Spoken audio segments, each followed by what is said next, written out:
lies along the principal axis. 10 centimetre के बाद क्या बोले? Lies along the principal axis.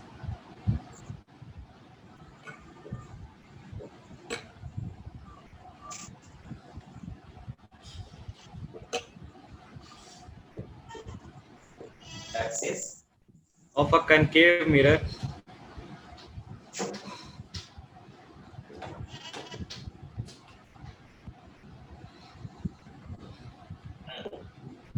of focal length 10 centimeter.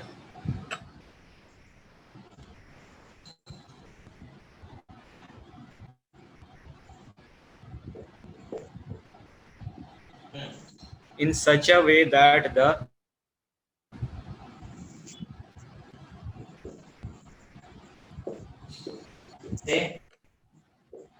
end close to the pole at the end close to the pole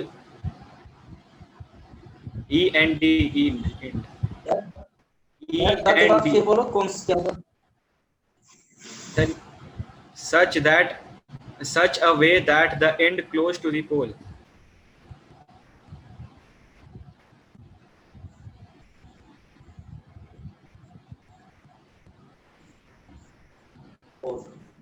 is 20 centimeter away from it.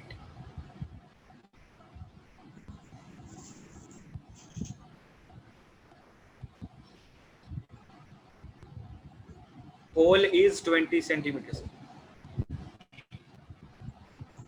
Sir 20 के पहले is है sir. Find the length of the image of the rod.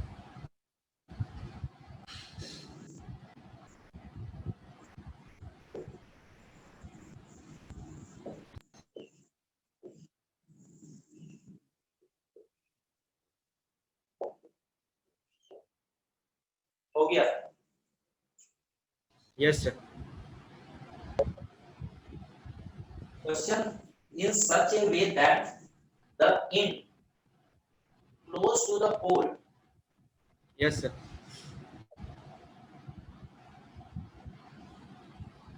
The end close to the pole.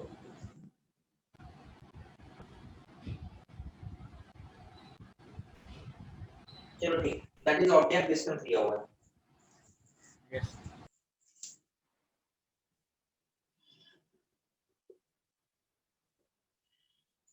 देखो focal length इसमें दिया हुआ है 10 centimetre. Focal length दिया हुआ है 10 सेंटीमीटर. ये सेंटर ऑफ कर्वेचर है. यहाँ पे देखोगे बोल रहा है कि एक रॉड है प्रिंसिपल एक्सिस के अलोंग. तो प्रिंसिपल एक्सिस के अलोंग जो बोला गया है, अलोंग का मतलब तो ऐसा होता है, ठीक है, लेकिन इस तरह का होगा नहीं. प्रिंसिपल एक्सिस के अलोंग मतलब इसी से सट के होगा. 20 सेंटीमीटर पे रखा गया है, जहां पे इसका एंड जो है पोल से 20 सेंटीमीटर की दूरी पे, दैट इज ऑब्जेक्ट डिस्टेंस है 20 सेंटीमीटर.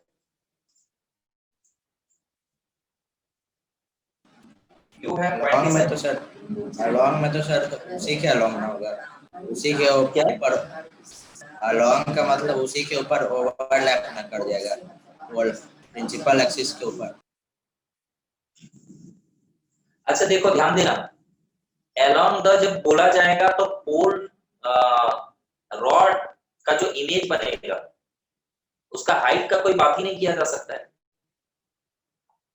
रॉड के हाइट, ऑब्जेक्ट का हाइट, दैट इज रॉड का हाइट बोला है, ठीक है.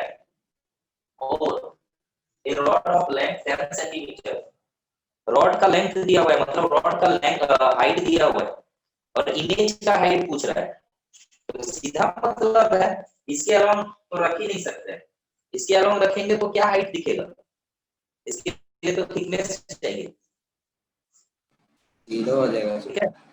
हाइट. तो इसीलिए अलोंग का मतलब तो यही होता है कि जब भी अलोंग बोला जाता है मतलब हॉरिजॉन्टल प्रिंसिपल एक्सिस के अलोंग तो ये होना चाहिए. लेकिन क्वेश्चन आगे ये भी बोला है ऑब्जेक्ट का हाइट दिया है, इमेज का हाइट पूछ रहा है, ठीक है. यस. क्वेश्चन में कहीं ना कहीं गड़बड़ी कर ही देता है इस तरह का क्वेश्चन उसको क्लियर करना चाहिए लैंग्वेज वगैरह में, तो गड़बड़ थोड़ा है लैंग्वेज। और इंड का बोला कि जो रॉड है उसका इंड पोल से 20 सेंटीमीटर पे है, दैट इज यहीं पे है। तो ये तो कंफर्म दिख रहा है। ओरल भी आप जवाब दे, सी पे जब ऑब्जेक्ट है तो इमेज सी पे ही बनता है, और जितना बड़ा ऑब्जेक्ट उतना ही बड़ा इमेज बनता है। हाँ ठीक है, तो सॉल्व कर सकते हो, नहीं तो डायरेक्टली भी आप लिखोगे तो गलत नहीं है, क्योंकि जब ऑब्जेक्ट को सी पे रखा जाता है तो इमेज भी सी पे ही बनता है। ठीक है, सेम साइज का real image.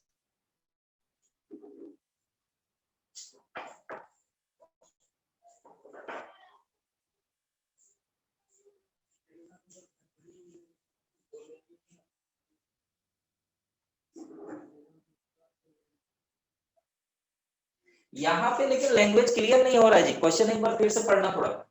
Such A way that, such a way that के बाद सेंटेंस फिर से पढ़ोगे, थोड़ा मीनिंग यहाँ क्लियर नहीं आ रहा है।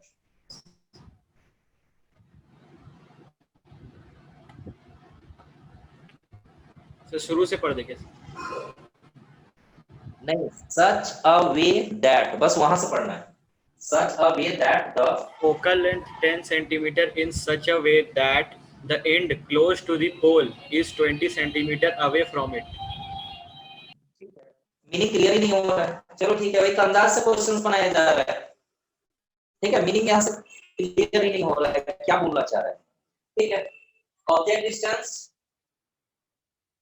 यही ले लेते हैं 20 सेंटीमीटर, फोकल लेंथ है 10। मिरर फॉर्मूला लगाइए, 1/f = 1/v - 1 ये v का वैल्यू आएगा -20। अब करके भी देख लो, आएगा ही।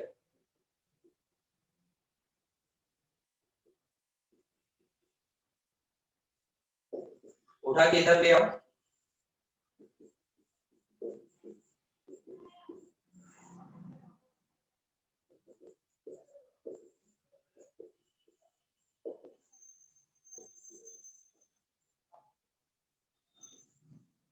ठीक है, तो जैसा सिचुएशन था बिल्कुल आना ही चाहिए था। सी पे ऑब्जेक्ट था, इमेज सी पे ही बनेगा। फिर magnification -b/u = hi/ho, -20 -20। Height of image चाहिए, हाइट ऑफ ऑब्जेक्ट है 10, कटा कटा कटा कटा, cross multiply, hi = -10 centimetre. Minus इसलिए है क्योंकि रियल इमेज है, इन्वर्टेड है, नीचे बना, उल्टा बना। ठीक है, यही आंसर। ठीक है, चलिए स्क्रीनशॉट ले लो।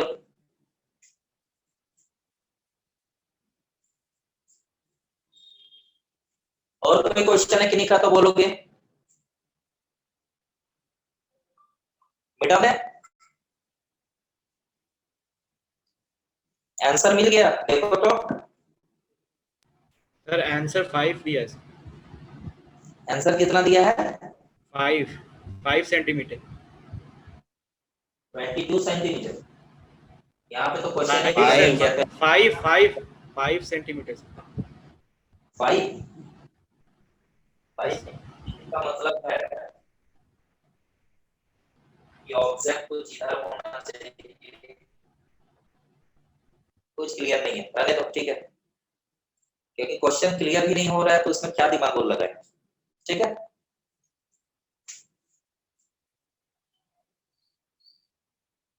नेक्स्ट देखिए, और कोई क्वेश्चन पूछने का है क्या?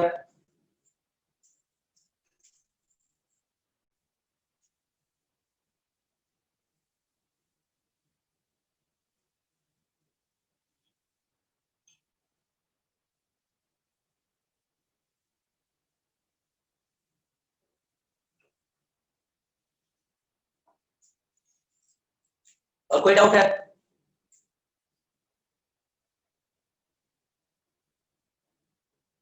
चलो ठीक है।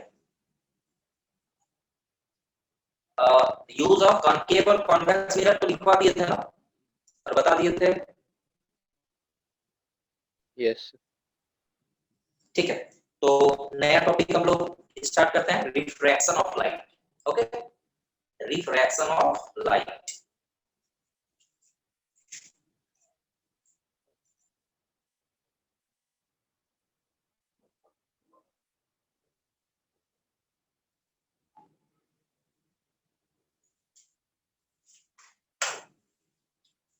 डेफिनेशन लिखा लेते हैं फिर हम समझाते हैं।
स्क्रीनशॉट ले लीजिए फिर हम समझाते हैं।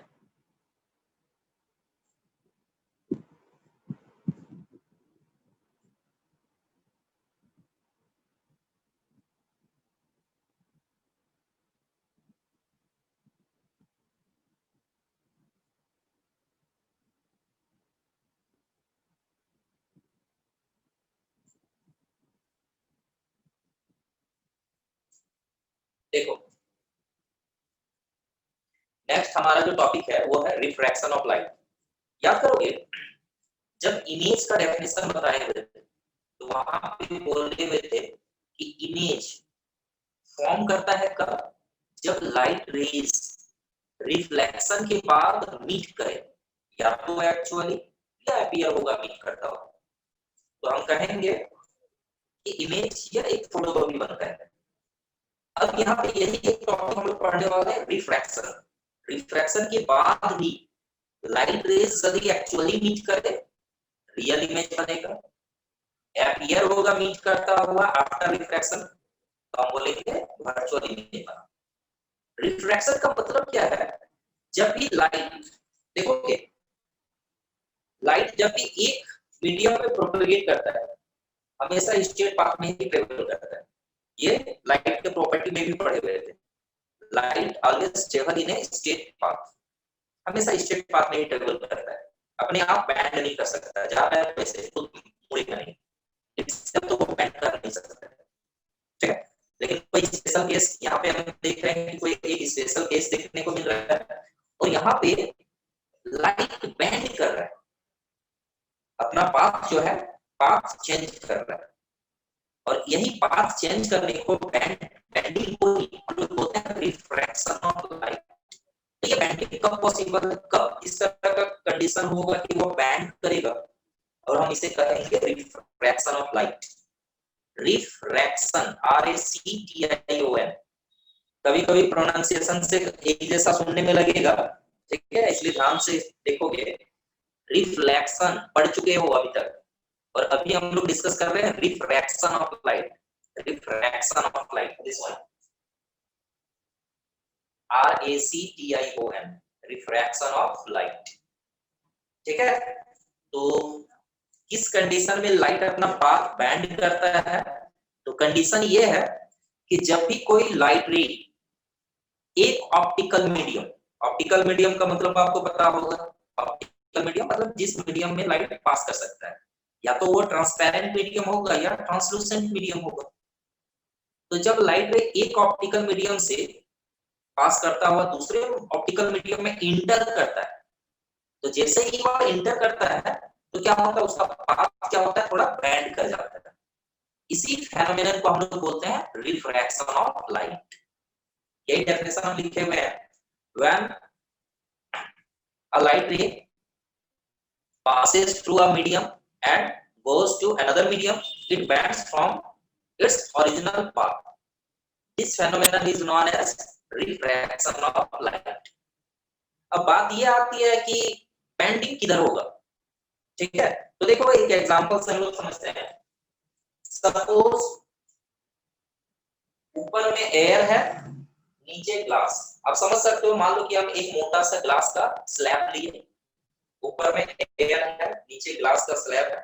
यदि हम लेजर लाइट इस तरह से हम प्रोजेक्ट किए, लाइट रे इस तरह से जा रहा है, जो लाइट रे इस तरह से प्रोपेगेट करता हुआ जा रहा है, इसको बोलेंगे इंसिडेंट रे। इंसिडेंट रे से फैमिलियर होंगे, जो लाइट रे आ रहा है इंसिडेंट रे। अब देखो ये पाथ है, जाना चाहिए था इस तरह से, लेकिन जैसे ही वह एयर से ग्लास में गया, दूसरे मीडियम में जैसे ही इंटर किया, जाना चाहिए था ऐसे, लेकिन थोड़ा सा बैंड किए, तो बैंडिंग किधर हो रहा है, इसके लिए क्या करेंगे, कोई एक रेफरेंस लाइन ले रहे हैं। रेफरेंस लाइन क्या है, जिससे कंपेयर करें, वो है नॉर्मल। पॉइंट ऑफ इंसिडेंस पे क्या कर रहे हैं, एक नॉर्मल ड्रॉ कर रहे हैं, ये एक इमेजिनरी लाइन है, सोचो नॉर्मल ड्रॉ किए, तो हम लोग पाते हैं कि ये जो लाइट रे है नॉर्मल की ओर बैंड कर रहा है, टुवर्ड्स द नॉर्मल बैंड कर रहा है।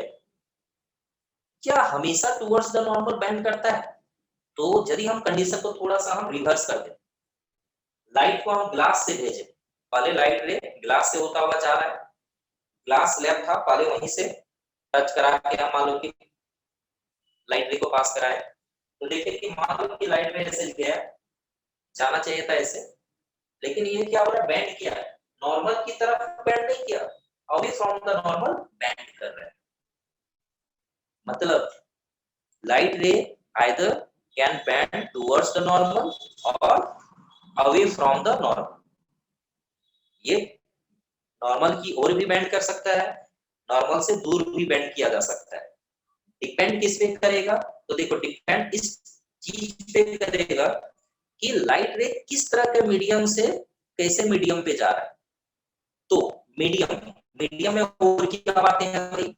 तो मीडियम में देखो, मीडियम में होता है जो ऑप्टिकल मीडियम है, उसमें एक टर्म है ऑप्टिकल डेंसिटी। डेंसिटी का मतलब आपको पता है, मास पर यूनिट वॉल्यूम। मतलब 1 सेंटीमीटर क्यूब का बात करो, 1 सेंटीमीटर लाइन उसमें उस ऑब्जेक्ट का कितना मास, या 1 मीटर क्यूब का भी बात कर सकते हो, उसमें उस ऑब्जेक्ट का कितना मास। तो आप समझ सकते हो एयर का मास बहुत कम होगा, वाटर का ज्यादा होगा, ग्लास का हो ज्यादा होगा, जिसमें पार्टिकल सामने सामने होगा उसका डेंसिटी बड़ा है, काफी डेंस होता है। जिसका पार्टिकल्स भारी होता है उसका डेंसिटी ज्यादा होगा। ठीक है, तो ऑप्टिकल डेंसिटी पे डिपेंड करेगा कि लाइट रे किधर बेंड करेगा। यदि लाइट, ध्यान देना, जिसमें दो मीडियम हम यहाँ पे ले रहे हैं, एक मीडियम में कंपैरेटिवली लाइट, एक मीडियम में पार्टिकल्स जो है कंपैरेटिवली दूर दूर होगा और एक में पार्टिकल्स कंपैरेटिवली सामने सामने होगा। यदि हम कंपेयर करें एयर और ग्लास, एयर और ग्लास में पार्टिकल्स किसमें दूर दूर है बताओ? एयर में। एयर में। और आप जानते हो कि ग्लास सॉलिड है, इसमें पार्टिकल्स काफी सामने सामने होता है। ठीक है, तो एयर और ग्लास में, एयर में पार्टिकल्स दूर दूर है तो उसको बोलेंगे रेयरर मीडियम, और ग्लास को बोलेंगे डेंसर मीडियम। ठीक है, ग्लास डेंसर मीडियम है। ठीक है, अच्छा ये बताओगे एयर और यदि हम वाटर लेते हैं तो उसमें रेयरर कौन होगा और डेंसर कौन होगा? एयर होगा, डेंसर वाटर होगा। वाटर होगा, सही है, वाटर डेंसर है एयर और वाटर के केस में। चलो अब ये कंडीशन लेते हैं कि भाई हम लाइट को भेजने वाले हैं वाटर से ग्लास में, वाटर और ग्लास में रेयरर कौन और डेंसर कौन? वाटर रेयर और डेंसर ग्लास। और ग्लास डेंसर है। ध्यान देना, यहाँ पे आप खुद समझ सकते हो कि पेयर पर डिपेंड करता है कि कौन रेयर होगा, कोई भी एक फिक्स नहीं हो सकता है रेयर। एयर और वाटर में एयर रेयरर बोले और वाटर को डेंसर बोले, लेकिन जब वाटर और ग्लास का ले लिए तो वाटर रेयरर हो गया। ठीक है, तो आप समझ सकते हो यहाँ पे कंपेयर किया जा रहा है। तो एयर और ग्लास के लिए रेयरर मीडियम है ये डेंसर मीडियम है। इसी तरह से कोई भी एग्जांपल आप ले सकते हो, रेयरर मीडियम और डेंसर मीडियम। ठीक है, तो जब लाइट रे रेयरर से डेंसर मीडियम में जाता है तो वो क्या होता है, टुवर्ड्स द नॉर्मल बेंड करता है। ये आपको याद रखना है, when light ray goes from rarer to denser medium it bends towards the normal. ये हम लिखा भी दिए हैं सर। अभी कुछ नहीं पूछना है जब तक क्लियर ना, पूरा टॉपिक हम कंप्लीट ना बता दें। ठीक है, यस सर। और जब डेंसर से रेयरर मीडियम में हम लाइट रे के भेजते हैं, जब भी डेंसर से रेयरर मीडियम में लाइट को भेजेंगे तो ये क्या होता है, away from the normal bend करता है। It bends away from the normal when it goes denser to rarer medium. तो ये एक फेनोमेना, एक ऑब्जर्वेशन आप पाओगे जब आप लाइट रे, मान लो कि लेजर लाइट इस तरह से आप प्रोजेक्ट करते हो, एयर से जब ग्लास जाएगा लाइट ऐसे जाना चाहिए, थोड़ा सा बेंड कर जाएगा, ये नॉर्मल है टुवर्ड्स द नॉर्मल। ठीक है, फिर यदि हम ग्लास से पानी भेजें, जाना चाहिए था इस तरह से स्ट्रेट, लेकिन क्या हो रहा है, ये बेंड किया इस तरह से, away from the normal bend कर रहा है। ठीक है, तो आप देख सकते हो इंसिडेंट रे नॉर्मल के साथ जो एंगल बनाया बोलेंगे एंगल ऑफ इंसिडेंस।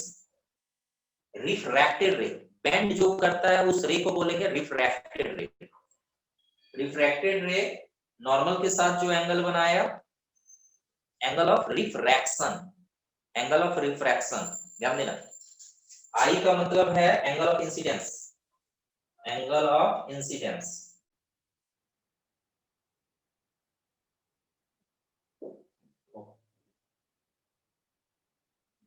और आर का मतलब है एंगल ऑफ रिफ्रैक्शन। अच्छा बताओ क्या यहाँ पे दोनों इक्वल है क्या, आई और आर इक्वल है क्या? No sir. नहीं है, लेकिन हाँ कुछ इसमें रिलेशन है, बाद में बताएंगे, लॉज ऑफ रिफ्रैक्शन। यहाँ पे एंगल ऑफ इंसिडेंस बड़ा है, ये एंगल ऑफ रिफ्रैक्शन छोटा है, ठीक है। आप चाहो तो कहीं पे लिख सकते हो, इस केस के लिए क्या है, आई बड़ा है आर छोटा है। इस केस में क्या देख रहे हो, आई छोटा है और आर बड़ा है, ठीक है। जब डेंसर से रेयर मीडियम में जा रहा है तो ये away from the normal bend कर रहा है, तो ये एंगल बड़ा है, एंगल ऑफ इंसिडेंस छोटा है, ठीक है। अब देखो जब एक मीडियम से दूसरे मीडियम में जाता है तो क्या हो जाता है कि उसका पाथ बेंड कर जाता है। तो रीजन ये है कि जब भी लाइट रे एक मीडियम से दूसरे मीडियम में जाता है तो उसका वेवलेंथ वेरी करता है। वेवलेंथ क्या होता है, वो वेरी करता है। वेवलेंथ या तो कम हो जाता है या ज्यादा हो जाता है, फ्रीक्वेंसी का भी चेंज नहीं करता है। हमें ऑब्जेक्टिव क्वेश्चन देता है और हम पहले भी प्रॉपर्टी में लिखाए होंगे, लाइट रे जब भी एक मीडियम से दूसरे मीडियम में जाता है फ्रीक्वेंसी अनचेंज्ड रहता है, लेकिन हाँ वेवलेंथ वेरी करता है। और एक फॉर्मूला है जो 9 में पढ़े हुए हो, wave velocity equal to frequency into wavelength. Wavelength जब कम होगा तो वेव वेलोसिटी मतलब स्पीड ऑफ लाइट भी कम हो जाएगा। वेवलेंथ जब ज्यादा होगा तो वेव वेलोसिटी भी क्या होगा, ज्यादा हो जाएगा। तो देखो याद रखने के तौर पर आप ये समझ सकते हो कि मान लो इंसिडेंट रे एयर से होता हुआ जा रहा है, काफी गैप मिल रहा है एयर पार्टिकल्स के बीच, इजिली वो मूव कर पा रहे हैं। ग्लास से होके जब गुजर रहा है, पार्टिकल्स काफी सामने सामने हैं, उसको गुजरने में थोड़ा दिक्कत हो रहा है। तो मतलब जैसे हम लोग स्टेप चलते हैं, अपना पांव स्टेप्स लेते हैं, जब चलने में आसानी होता है तो दौड़ सकते हैं, और चलने में दिक्कत होगा जैसे पानी में चले तो भाई उतना भाग नहीं पाते हैं, दौड़ नहीं पाते हैं। तो क्या होता है, वेवलेंथ कम हो गया, मतलब सोचो स्टेप्स कम हो गया, स्टेप का लेंथ कम हो गया, इस कारण से क्या होता है, स्पीड हमारा कम हो जाता है। हम एयर जमीन में दौड़ रहे हैं, मतलब हमारे पांव के बीच एयर है, दौड़ लेते हैं काफी। पानी में दौड़ रहे हैं तो क्या हो रहा है कि पार्टिकल्स काफी सामने सामने आए, वाटर मॉलिक्यूल्स, तो दौड़ने में दिक्कत होता है, धीमा चल पाते हैं, ठीक है। तो यहाँ पे भी वैसा ही केस है, जब एयर के थ्रू जा रहा है तो वेवलेंथ ज्यादा होता है तो वेव वेलोसिटी ज्यादा है। जब ग्लास के थ्रू जा रहा है तो क्या हो रहा है, वेवलेंथ कम हो जाता है, तो वेव वेलोसिटी भी कम हो जाता है, तो स्पीड ऑफ लाइट भी कम हो जाता है। Speed of light in air is 3 into 10 to the power 8 metre per second, glass में है 2 into 10 to the power 8 metre per second. मतलब आप समझ सकते हो कि जो ग्लास में जितना स्पीड है उसका 1.5 गुना स्पीड है, ठीक है। 1.5 से मल्टीप्लाई करेंगे, 1.5 गुना स्पीड ज्यादा है, कहाँ पे, एयर पे, एयर या वैक्यूम पे। तो यही चीज होता है, देखोगे जब एक मीडियम से होता हुआ जाता है, धीमा हो गया तो क्या होता है कि वो बेंड कर जाता है टुवर्ड्स द नॉर्मल। और यहाँ पे क्या है, ग्लास से होता हुआ जा रहा था, स्पीड कम है, लेकिन एयर पे जिससे गया तो क्या होता है, away from the normal bend कर जाता है, ठीक है। इसमें और एक एक्सप्लेनेशन देने वाले हैं, एक मॉलिक्यूलर थ्योरी के अनुसार हम समझाने वाले हैं। एग्जाम में तो यही लिखोगे कि what is the reason behind refraction of light. तो हम बोलेंगे when light ray goes from one medium to another medium the wavelength of light ray changes, due to which the speed of light also gets changed. As a result, it bends either up towards the normal or away from the normal. ये reason हुआ। लेकिन देखोगे एक इस reason का यहाँ पे एक कंडीशन लेते हैं जहां पे इसका असर नहीं होगा। देखोगे मान लो एयर है, ये ग्लास है, लाइट को यदि हम नॉर्मली इंसिडेंट कराए, लाइट को नॉर्मली इंसिडेंट कराए तो ये बैंड नहीं करता है, सीधा था और सीधा ही गया। ठीक है, तो क्यों है ऐसा भाई? यहाँ पे क्या स्पीड कम नहीं हो रहा है? एयर में जो स्पीड था अंदर जब ग्लास में चल गया तो स्पीड कम नहीं हुआ? स्पीड तब भी कम हुआ, लेकिन ये बैंड नहीं हुआ। क्यों नहीं बैंड हुआ? चलो एक डिटेल में हम एक डायग्राम के साथ हम समझा रहे हैं। ठीक है, हाँ, ये एक रीजन हम बताएंगे। अब क्वेश्चन पूछो, जो क्वेश्चन कोई बीच में कोई बच्चा टोक रहा था। हाँ, पूछ सकते हो जो क्वेश्चन सर पूछना था। सर वेलोसिटी और एयर में कौन रेयर है कौन डेंसर है? ये वेलोसिटी बोल रहा है, वैक्यूम वैक्यूम और एयर। वैक्यूम और एयर में वैक्यूम हुआ रेयरर और एयर हुआ डेंसर। क्यों? वैक्यूम में क्या है? कुछ भी नहीं है, पार्टिकल्स कुछ भी नहीं, और एयर में तो पार्टिकल्स है। ठीक है, यदि हम लोग बात वहां पे मास का करेंगे, मास पर यूनिट वॉल्यूम, तो वहां पे कुछ नहीं है, तो मास तो जीरो हो गया। और जब एयर का बात कर रहे हैं तो पर यूनिट वॉल्यूम में मास कुछ तो होगा, इसलिए हम लोग रेयरर बोलेंगे वैक्यूम को और एयर को बोलेंगे डेंसर। ठीक है, ओके। सर वेलोसिटी चेंज होने के मतलब वेलोसिटी सर हाँ बोलो। वैक्यूम में सर लाइट को टाइम ही नहीं लगता है, थोड़ा नहीं सा भी नहीं टाइम नहीं नहीं, लगता। ऐसा नहीं, ऐसा नहीं है, कहीं पे भी टाइम लगेगा, वैक्यूम में भी टाइम लगेगा। जब देखो ध्यान देना, speed of light in vacuum and और एयर, ये हम बात किए कि वैक्यूम में जो स्पीड है लाइट का 3 × 10⁸ मीटर पर सेकंड, ये वैक्यूम में स्पीड है। एयर में इससे थोड़ा कम है, मतलब थोड़ा सा डिफरेंस है, थोड़ा सा 2.999999 × 10⁸, मतलब थोड़ा सा डिफरेंस है, तो हम लोग लगभग वही लेते हैं। समझे? तो स्पीड है, जब स्पीड है तो भाई बिना टाइम लिए तो कैसे आ सकता है? इवन पता होगा आपको कि सन से हम तक लाइट पहुंचने के लिए 8 मिनट्स लगता है। आप सोचो सन कितना दूर है हम लोग से, 8 मिनट्स लगता है। और आप स्पीड ऑफ लाइट कितना ज्यादा है, 3 देने के बाद 8 जीरो आप पुट कर रहे हो, इतना ज्यादा स्पीड से ट्रेवल कर रहा है लाइट, फिर भी हम लोग तक पहुंचने में 8 मिनट लगता है। ठीक है, तो वैक्यूम में भी यस सर। जब स्पीड है तो टाइम तो लगता है। ठीक है, ये मिटा दे। वेलोसिटी सर हाँ, सर वेलोसिटी चेंज होने से लाइट का डायरेक्शन क्यों चेंज हो जाता है? अभी वही बताने वाले हैं, अभी हम वही बताएंगे। ठीक है, ये मिटा दे, मिटा दे ना। Yes sir. कुछ जवाब नहीं आ रहा है।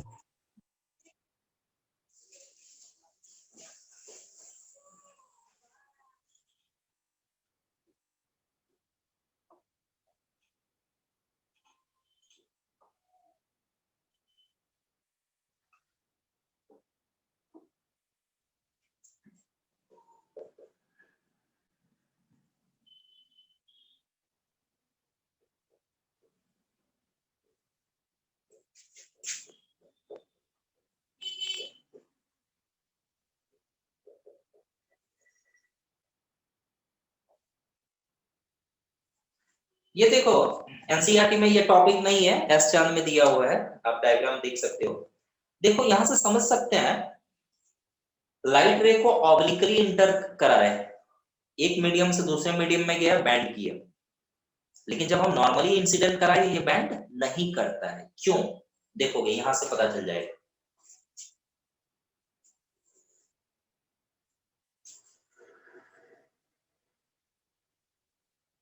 सपोज ये एयर है, ये ग्लास, फिर ये एयर, ग्लास का स्लैब बीच में है, फिर एयर। ध्यान देना, लाइट, कोई एक लाइट रे को हम ऑब्लिकली पास कर रहे हैं, एयर से होता हुआ ग्लास में जाएगा, और एक लाइट रे है, उसी को ब्रॉड करके दिखाया गया, मतलब जूम करके दिखाया गया, बहुत बहुत बहुत बहुत बड़ा करके दिखाया गया उसके थिकनेस को। ऐसा सोचो,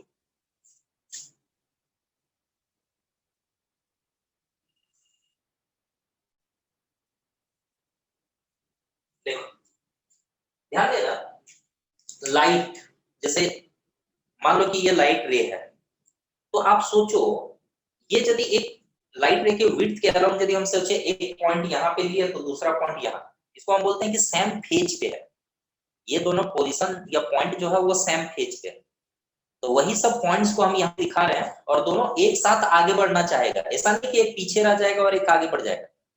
जब एक मीडियम में जाता है तो वह एक साथ जाना चाहता है, एनर्जी ऐसा होता है। तो इस तरह का है, इसके साथ ये एक साथ जाना चाहेगा,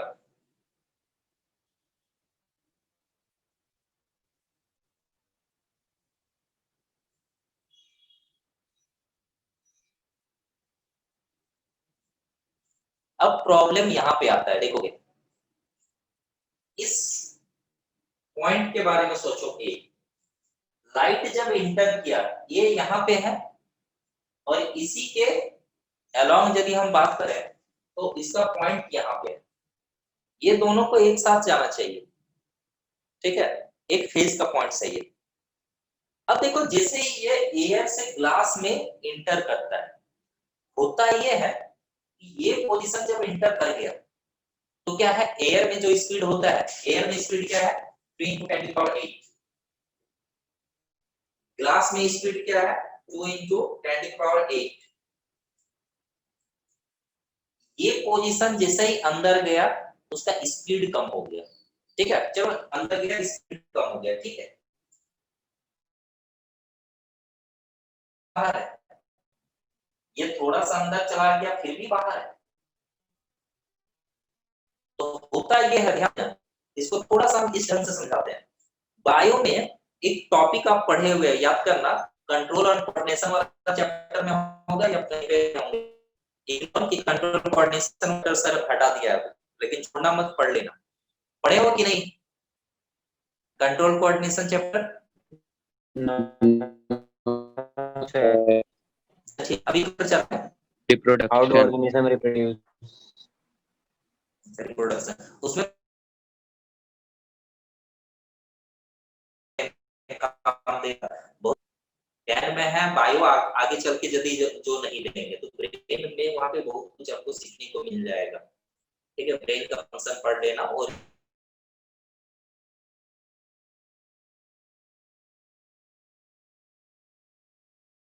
सर अब टॉपिक एक टर्म है, वहां से हम एग्जांपल इसलिए उठा रहे हैं क्योंकि समझाने में आसानी होता है। टेंड्रिल्स किसको बोलते हैं बोलो ना, आप लोग बता सकते हो, बायो की सर पढ़ते जो हो। लता रहता है ना सर, जिसके सारे क्रीपर्स चढ़ता है। हाँ हाँ हाँ, इस तरह से घुमा उतार रहता है ना, यस सर। वही ना। हाँ, उसमें देखो कंट्रोल कोऑर्डिनेशन वाले चैप्टर में पढ़ोगे, ऑक्सिन जिबरेलिन ये सब जो है वो ग्रोथ हार्मोन है। होता ये है उसमें जो हार्मोन जो सेक्रेट होता है वो जो टेंड्रिल्स होता है, तो मतलब ग्रोथ कम होता है। आउटर में क्या होता है, ज्यादा ज्यादा होता है, बस जब इसका ग्रोथ कम है और इसका ग्रोथ ज्यादा है, इसका इस फॉर्मेशन करता है, मतलब इस तरह घुमावदार देखोगे, आपको देख सकते हो ये लेंथ, मान लो कि आप यदि बाउंड्री का लंबाई को मापोगे, मान लो 3 सेंटीमीटर है तो ये पाओगे 1 सेंटीमीटर, ठीक है। तो यहाँ पे जैसे ग्रोथ या मूवमेंट यहाँ पे कम है, यहाँ पे ज्यादा है, और यही रेस्पॉन्सिबल है क्या कर रहा है,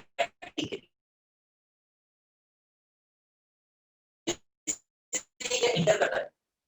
और इसके अराउंड जो पॉइंट है बी, इसका जैसे ही इंटर किया ये धीमा हो गया, लेकिन इसका स्पीड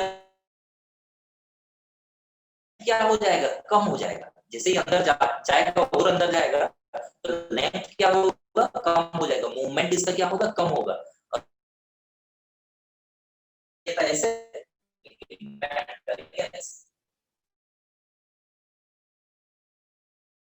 जाना चाहिए ऐसे, क्योंकि उसके फेज के बराबरी का जो पॉइंट्स है वो अभी भी उसका स्पीड ज्यादा है, ये बेचारा धीमा हो गया, इसलिए क्या होता है, बैंड कर जाता है, इसका लेंथ जो होता है वो कम हो जाता है। जाना चाहिए था, देख लो ये लंबा जाना चाहिए, लेकिन लेंथ क्या होगी, कम होगी, तो इसीलिए ये क्या होता है, बैंड कर जाता है। आगे का भी केस वही है कि भाई ये जब निकलता है तो ये पहले निकल रहा है और इसके लेवल का अभी भी बाहर है, तो ये क्या हुआ, इसका स्पीड बढ़ गया और इसका स्पीड अभी भी कम है, इसलिए ये क्या होता है, इसका लेंथ भागना चाहेगा दूर,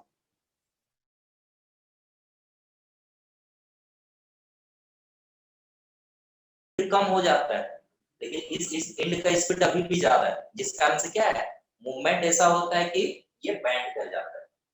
और जब हम नॉर्मली इंसिडेंट कराते हैं,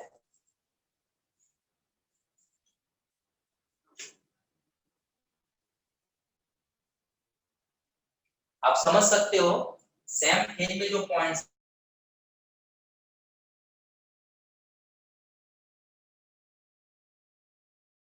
उसी समय बी की इंटर कर रहा है, तो ए का भी स्पीड, उस पॉइंट का भी स्पीड कम हो गया, बी के भी पॉइंट का स्पीड कम हो गया, दोनों में स्पीड एक साथ डिक्रीज कर रहा है, जिस कारण से बैंडिंग नहीं होता है।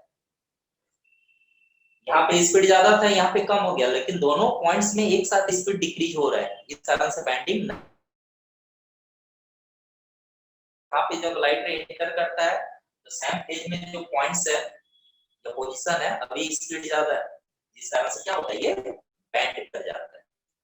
यही है इसका मेन रीजन, लेकिन एग्जाम में ये आप डायग्राम वगैरह बनाने का नहीं है, लिखने का नहीं है कि भाई एक मीडियम से दूसरे मीडियम में जाता है तो स्पीड,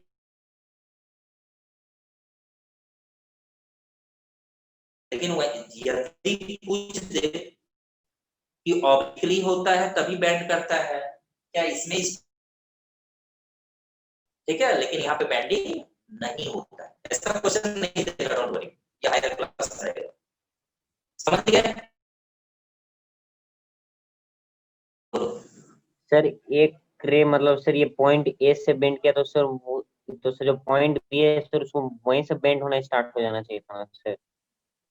तो वो कैसे वो बैंड जो होगा, पॉइंट बी दिए, लाइट का प्रॉपर्टी क्या है, वह हमेशा,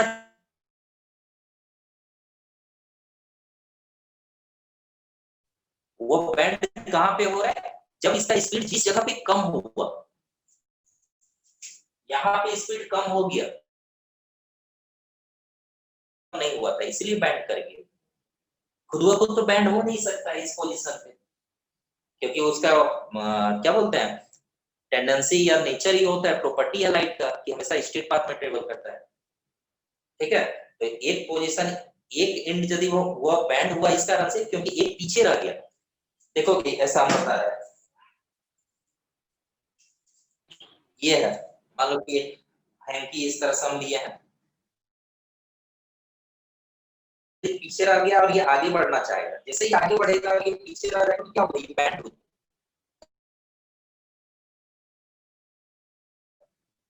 एक का ओके स्पीड ज्यादा है, कम, समझे।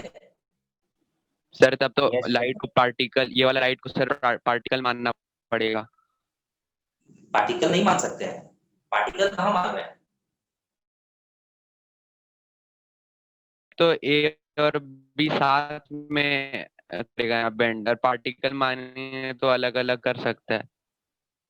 नहीं नहीं, पार्टिकल मान ही नहीं सकते, जब प्रोपेगेट कर रहा है तो वह वेव की तरह प्रोपेगेट कर रहा है, अब वेव भी है यदि है, ठीक है, तो भाई वेव जब है तो उसका, मान लो कि थिकनेस का यदि हम बात कर लिए तो वो अलग अलग पॉइंट पे तो कंसीडर किया जा सकता है, ठीक है, पार्टिकल नहीं माना जा सकता है, यहाँ पे जब भी लाइट प्रोपेगेट करता है तब वह वेव नेचर को फॉलो करता है, यहाँ पे पार्टिकल नहीं मान सकते, जब वह इमिट करता है या फिर,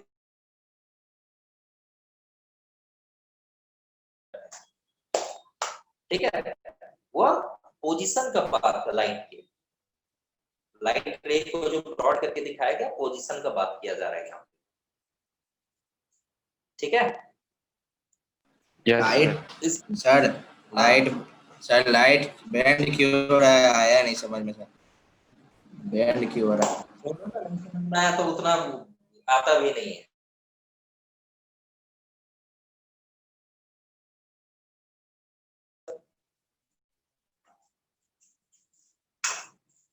ये टॉपिक से हट के था, फिर भी हम बता दें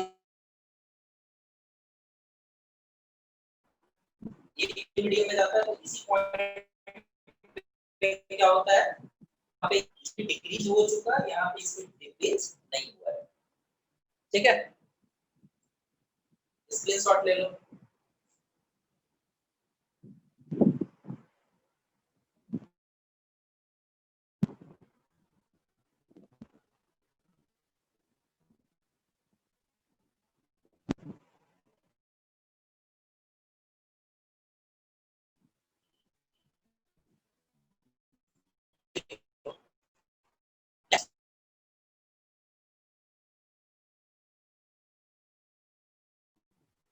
रिफ्लेक्शन ऑफ लाइट का दो लॉ पढ़े। ठीक है, देखिए क्या है।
स्क्रीनशॉट लो, हम समझा रहे हैं।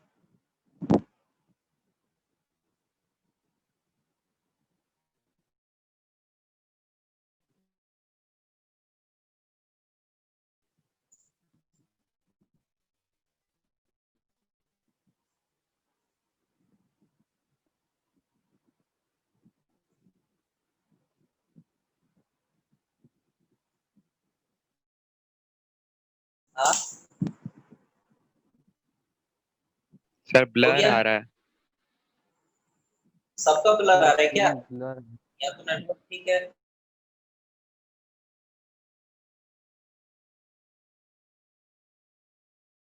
कर लेना।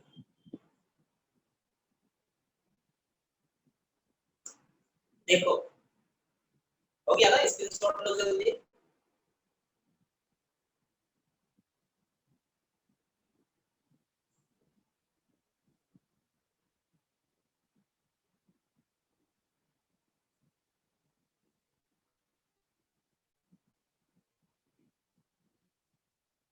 ध्यान देना, फर्स्ट लॉ जो दिखेगा कुछ मिलता जाना पहचाना सा लगेगा। रिफ्लेक्टेड रे की जगह पे रिफ्रैक्टेड रे है, ऐसा लॉ पढ़े हुए थे आप, लॉ ऑफ रिफ्लेक्शन में। पहला लॉ क्या करता है देखो, इंसिडेंट रे और दोनों वहां पे जहां पे इंसिडेंट रे इंसिडेंट हुआ वहां पे नॉर्मल खींचा गया है, तो एक इमेजिनरी लाइन नॉर्मल, और जो बैंड किया हुआ लाइट रे है रिफ्रैक्टेड रे, ये तीनों सेम प्लेन पे लाई करता है। सेम प्लेन का मतलब क्या है देखो, मान लो लेजर लाइट हम यदि व्हाइट बोर्ड को टच कराते हुए भेज रहे हैं, इंसिडेंट रे व्हाइट बोर्ड को टच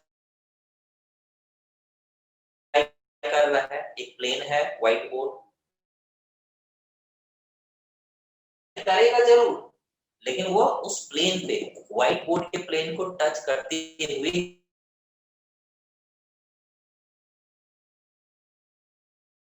ये इंसिडेंट रे हुआ, नॉर्मल ये, और ये आ जाना चाहिए था ऐसे, लेकिन ये बैंड किया रिफ्रैक्टेड रे। तो हम बोलेंगे यदि एक व्हाइट पेपर यदि लाएंगे ऐसे, व्हाइट पेपर में इंसिडेंट रे भी होगा, नॉर्मल भी होगा, रिफ्रैक्टेड रे भी होगा, तीनों एक ही प्लेन पे लाई करेगा। ठीक है, ये है फर्स्ट लॉ। लॉ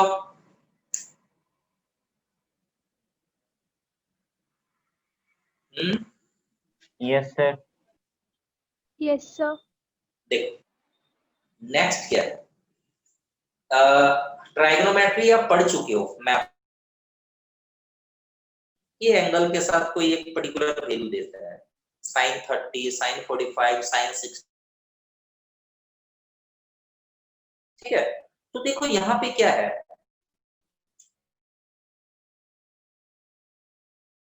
यहाँ पे कम है। एक छोटा सा एग्जांपल लेके हम समझा रहे हैं। मान लो एंगल ऑफ इंसिडेंस लिए हम कितना 60 डिग्री, एंगल ऑफ इंसिडेंस लिए 60 डिग्री, और मान लो एंगल ऑफ रिफ्रैक्शन है 45 डिग्री। वैल्यू हम वही सब लिए जो वैल्यू ऑलरेडी आप लोग याद करते हो। sin 60 का वैल्यू आपको पता है, sin 45 का वैल्यू आपको पता है, ठीक है। तो देखो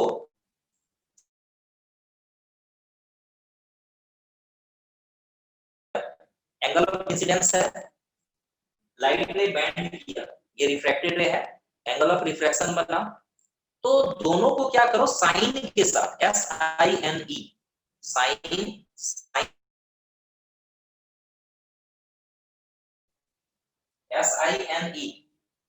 ये साइन का यदि हम साइन के साथ एंगल ऑफ इंसिडेंस को लिए और एंगल ऑफ रिफ्रैक्शन को लिए, एक बार देख लो क्या वैल्यू आता है, ठीक है। तो ये यदि हम √3 आ रहा है। किसी केस में देख लेते हैं क्या वैल्यू आता है,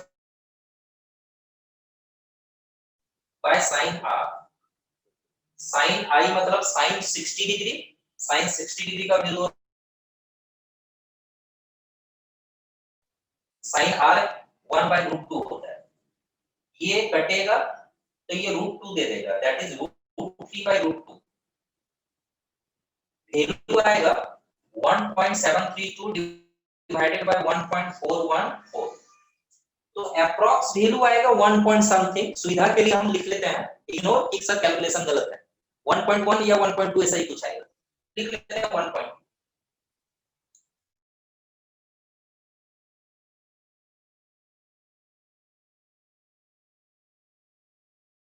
किसी भी पर्टिकुलर एंगल्स के लिए आई और आर के लिए 1/2 आ गया। मीडियम यही रहने दो, मान लो कि ये एयर है और ये वाटर है, मीडियम यही रहने दो और मीडियम सब चेंज नहीं कर रहे हो, और लाइट रे जो है रेड कलर का है तो रेड कलर है, ये चेंज नहीं करना, ये फिक्स रखना है। तो आप पाओगे एंगल ऑफ इंसिडेंस को बढ़ाओगे, मान लो कि कर दिया sin 70 degree,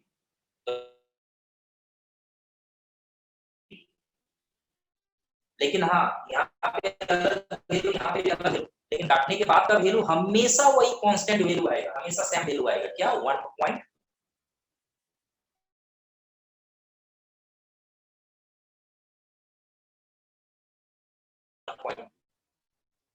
angle of incidence छोटा करो, बहुत कम कर लो तो आर भी कम होगा, और हमेशा sine i by sine r हमेशा एक कांस्टेंट देगा।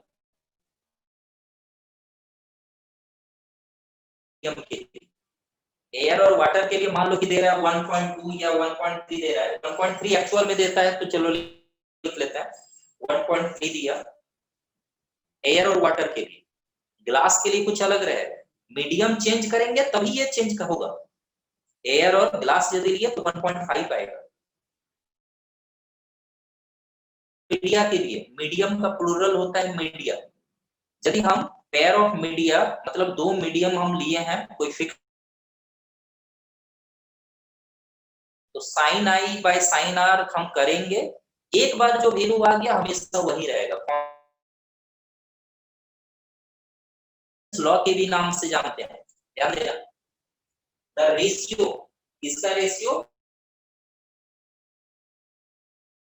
that is sin I to the sine of angle of refraction sin R each constant for the given pair of media, जैसे एयर और वाटर तो यही रहना चाहिए, and particular light ray and theta light ray, this ratio is a constant value।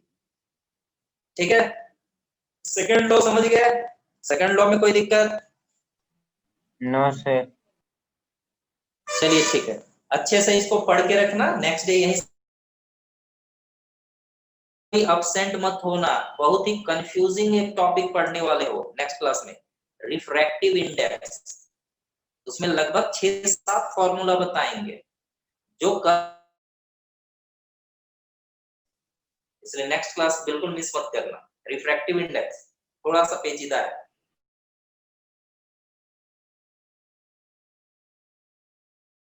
मिलते हैं, screenshot ले लो।